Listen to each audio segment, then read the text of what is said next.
sorry, this is part 2 of the video all about UT1 and UT2. Okay?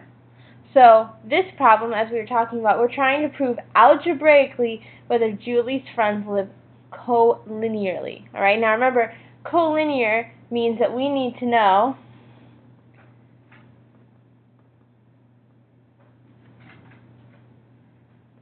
if they're on the same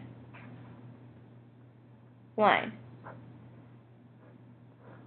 Alright, now in order to know whether they're on the same line, you need to know, right, what line, right, to test.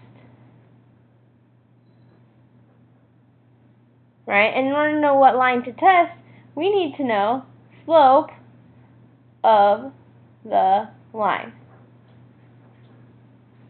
Okay? So what we're going to do first, right, step 1 actually sort of has 2 parts, okay? Step 1 is find equation of the line, okay? Now, there's lots of ways you can do this, right? So in order to find the equation of the line, we need slope, okay? So slope, this is how you do slope. Now you could do rise over run, which means that you would graph it and then count, okay? Or you could use the formula. This is the formula. So let's just make this bubbled in so that we remember it. In fact, I'm even going to use a color.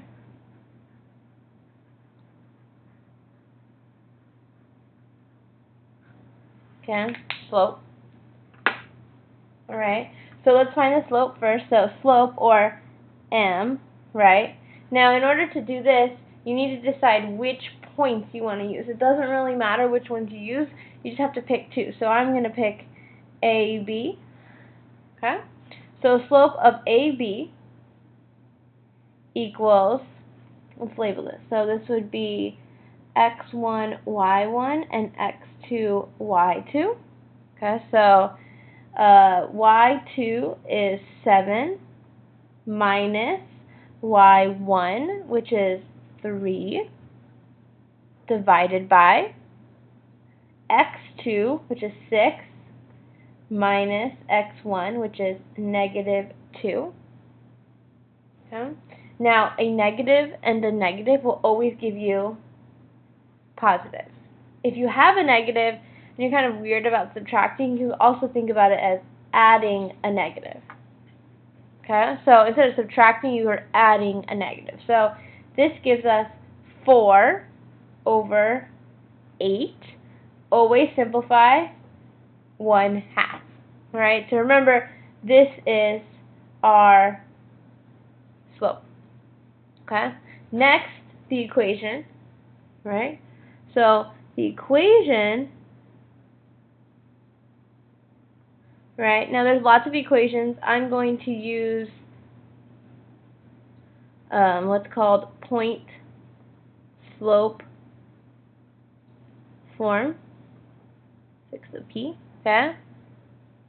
Point slope form is y minus y1 equals m times x minus x1.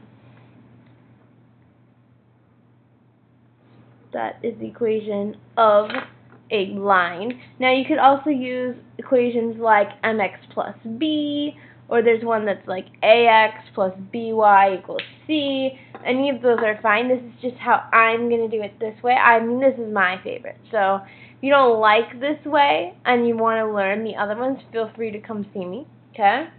So y1 and x1 I've already designated as point A, and we have our m, so all I have to do is input. So we have y, right? So just keep this as y minus 3 equals m, which is 1/2,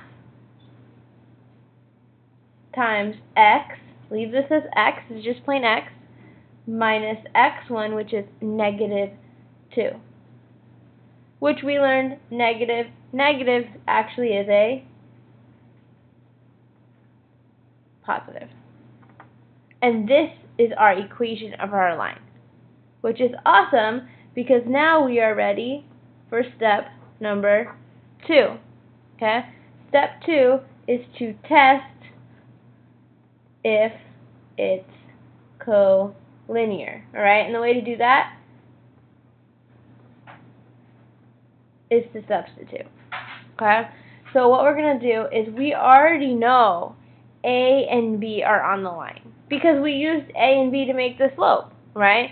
If A and B weren't on the line, we did it wrong. So you can feel free if you don't believe me, but you could test these two out again, and what should happen is they'll be equal. But the only one I'm not sure about is C. So in this case, we're going to test C, okay, by substituting it. So remember, this is x and y, so plug it in. We got 5 minus 3 equals 1/2 x, which is 3 plus 2. Alright, now you just have to simplify it. I'm going to kind of go over here and do it. So 5 minus 3 is 2, right, equals 1/2. 3 plus 2 is 5.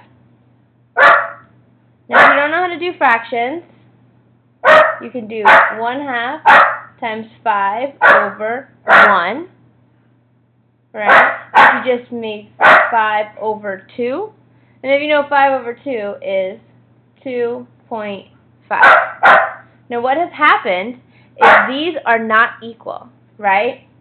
Not equal, which means that the whole thing is not collinear. And you're done. Alright? So if this was equal, like 2 equals 2, then the whole thing would be collinear, and we would be done. Right? Even still. Right? Because then all 3 points would be on this line. But what ended up happening is only these 2 points are on the line, and C is not. This is a typical problem, and this is how you would prove it algebraically. Wesley. Okay. Alright, B. Okay. Now in this one, right, we have a pool table with 3 balls